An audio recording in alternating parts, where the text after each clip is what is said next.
The British Empire was never one empire. It was three: a company chasing profit, families taking land to live on, a government seizing whole countries by force. They ran at the same time under one flag. Here is how each one worked. The first was a business. It came first back in the 1600s. The second was ordinary families. They moved in and took the land for themselves. That spread out over 200 years. The third was conquest by force. It was packed into just a few decades at the end of the 1800s, mostly in Africa. These three ran side by side for a long time. They fed into each other. By the early 1900s, they had merged into one system. One flag flew over all of it. To see how it was built, you have to start with the company. It came first, and it explains all the rest. In 1600, Queen Elizabeth I signed a piece of paper. It gave a group of London merchants the only legal right to trade with Asia. The company was called the East India Company. At first, it was exactly what it sounds like, a business. It sailed ships out for spices, silk, and tea. It sold them back home for a profit. But moving valuable goods across oceans is risky. Ships and warehouses need protection, so the company built its own private army. Over the next 100 years, that army kept growing. It grew far past anything a normal business would ever need. In 1757, everything changed. At a place called Plassey in eastern India, the company's army won a battle. Its leader was a man named Robert Clive. He defeated the ruler of Bengal. After that win, the company stopped being just a trading business. It started collecting taxes from Bengal directly. It started governing millions of people. It started acting like a government, but it answered to shareholders sitting in London. It did not answer to the people it now ruled. The army kept growing too. Now, by the middle of the 1800s, it held between 200,000 and 280,000 soldiers. That was larger than the entire British Army at the time. Think about what that means. A company that started out selling tea now ran a huge stretch of land. Tens of millions of people lived on it, and its only real goal was still to make money for its owners back home. The company reshaped whole economies to fit its profits. In Bengal, it pushed farmers to grow opium instead of food. Then it shipped that opium to China. It sold it there even after China banned it. That trade helped trigger a war between Britain and China. The whole arrangement finally broke in 1857. Indian soldiers serving under the company rose up in rebellion. It spread fast across northern India. Fighting lasted more than a year. Then the British government stepped in with its own troops. Once the rebellion was crushed, the government did not just punish the rebels, it ended company rule completely. In 1858, the British Crown took direct control of India. The company limped on with no real power. It was finally shut down for good in 1874. That was more than 200 years after it started. So the trading empire was finished, but a very different empire had already been growing. It was on the other side of the world. It was not built by merchants chasing profit. It was built by ordinary families leaving home for good. That second operation started in 1607. A small group of English settlers landed in Virginia. They built a town called Jamestown. This was never about controlling trade from a distance. It was about people moving in and staying. Over the next 2 centuries, more families kept crossing the ocean. They spread across the eastern coast of North America. They built farms, towns, and whole colonies. Britain also used this method to solve another problem. It needed somewhere to send its prisoners. Its American colonies broke away in 1776. So Britain picked Australia instead.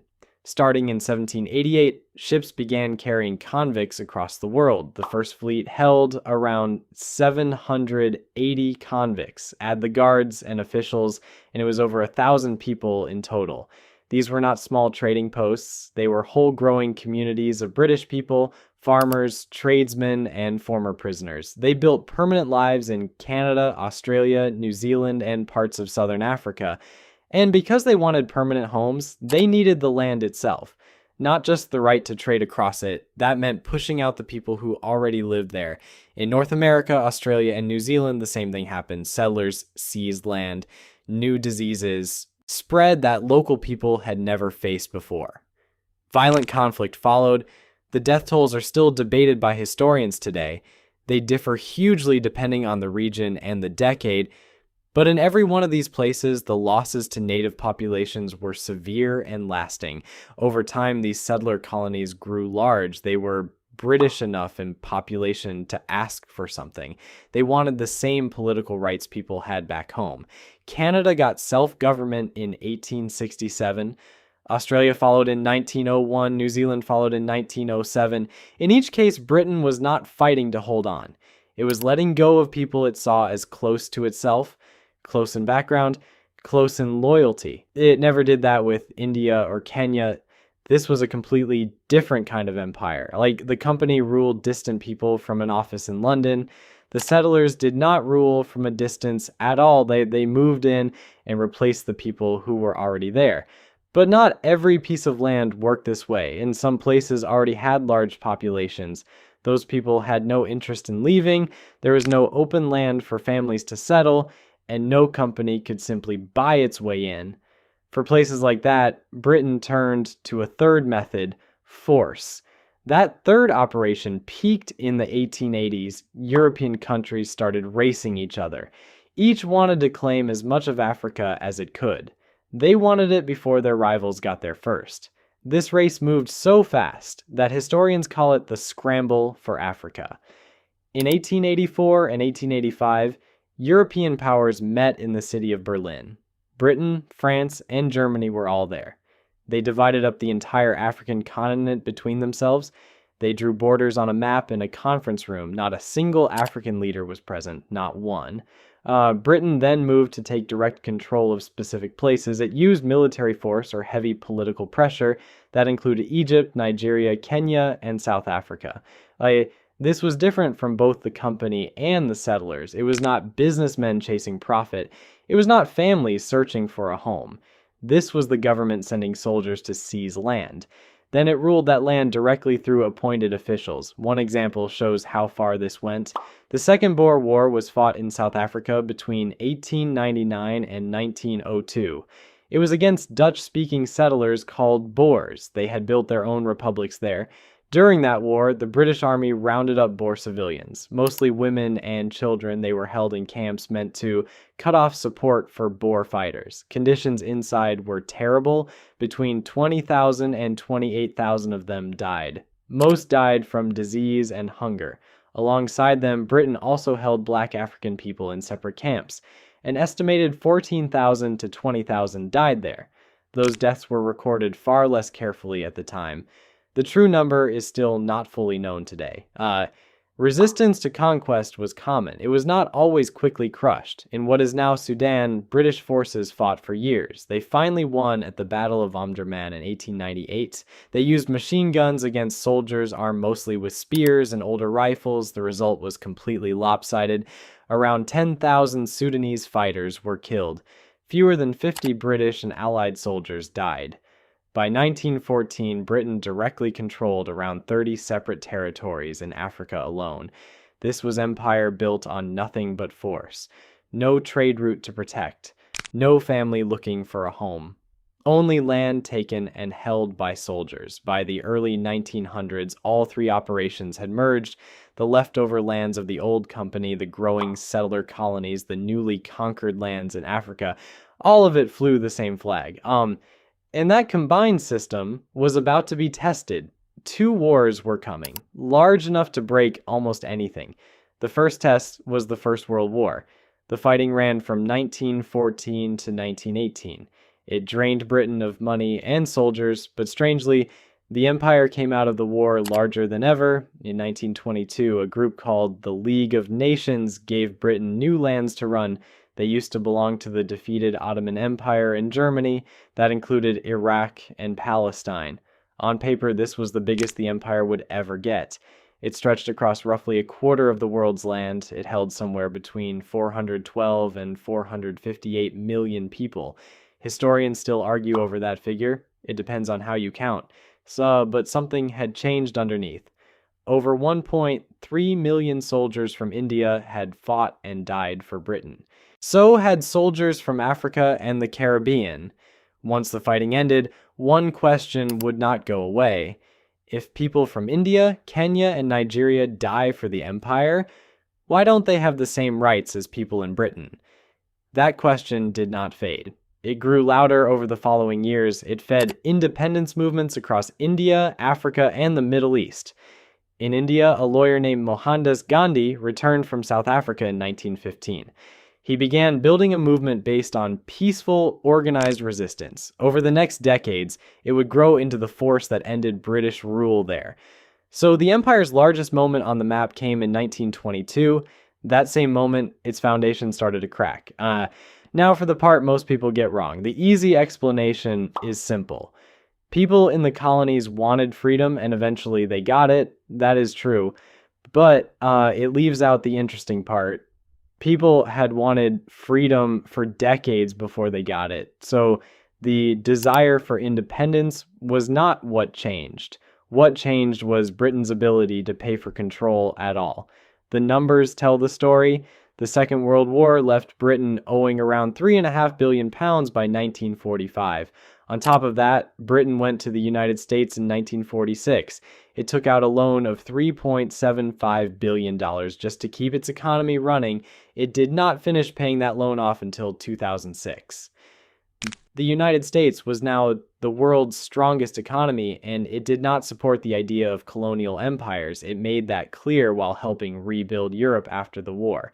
Meanwhile, Britain was trying to do too much at once. It had to rebuild its own bombed cities. It had to feed its own people. It had to pay off a huge war debt. And it was still trying to keep armies across colonies on nearly every continent. The math made the choice. Keeping an army in India alone had cost enormous sums every year. After 1945, that cost had to compete with rebuilding London and Coventry. German bombing had hit those cities for years. Britain could not do both. Eventually, it had to choose, so the empire did not collapse because Britain lost a war to keep it. It collapsed because 2 world wars left the country too poor. Too poor and too stretched thin to hold on to any of it. What followed was not one clean ending, it was several. They spread out across 5 decades. The first came in 1947. India became independent. It was immediately split into 2 new countries, India and Pakistan. That split was called partition. It forced millions of people to leave homes their families had lived in for generations. They had to cross a brand new border drawn along religious lines. The violence that followed killed somewhere between 200,000 and over 2 million people. Historians still cannot narrow that range down.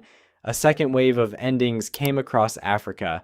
Ghana became independent in 1957. It was led by a politician named Kwame Nkrumah. It was the first country south of the Sahara to break away from British rule. That moment mattered far beyond Ghana. It proved to every other colony watching that independence was possible. More African nations followed fast. Nigeria in 1960, Kenya in 1963. This wave was not always peaceful. In Kenya, British forces spent years fighting an independence movement. It was known as the Mau Mau Uprising from 1952 to 1960. Official records at the time listed around 11,000 deaths. Later research suggests the real number was likely far higher. A third ending came in 1956 at the Suez Canal in Egypt. Britain tried to seize back control of the canal by force. Egypt had taken it over and declared it Egyptian property. Britain was forced to back down. The pressure came directly from the United States. It was a very public sign. The whole world watched. Britain was no longer one of the top powers on earth. The United States now decided what happened in large parts of the globe. The last widely recognized ending came on July 1st, 1997. Britain formally handed Hong Kong back to China. Many historians call that the final chapter of the empire. It makes a useful bookend. The story runs from a company chartered by a queen in 1600 to a handover on live television nearly 400 years later. None of these endings were tidy. Millions of people were displaced. New borders were drawn fast with little thought for the people living inside them. Some of those borders still cause conflict today, and the empire never fully disappeared. Today, 56 countries remain in a loose group called the Commonwealth.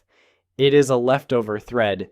It still connects nations that used to be ruled from London. So, the British Empire was never one thing.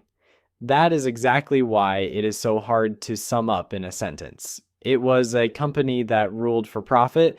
It was families who settled land and replaced the people already there. It was a government that conquered territory by force. And for a long stretch, all three ran at once under a single flag. See it this way, and the whole thing makes sense. It explains why the empire looked so different depending on where you stood. Under company rule in India, in a settler colony in Australia, under direct military control in Kenya. And it explains why it fell apart. Once the money ran out, the reason for keeping it stopped making sense, even to the people running it. The British Empire was never one long story. It was three different ones, built for three different reasons. They just happened to end at roughly the same time.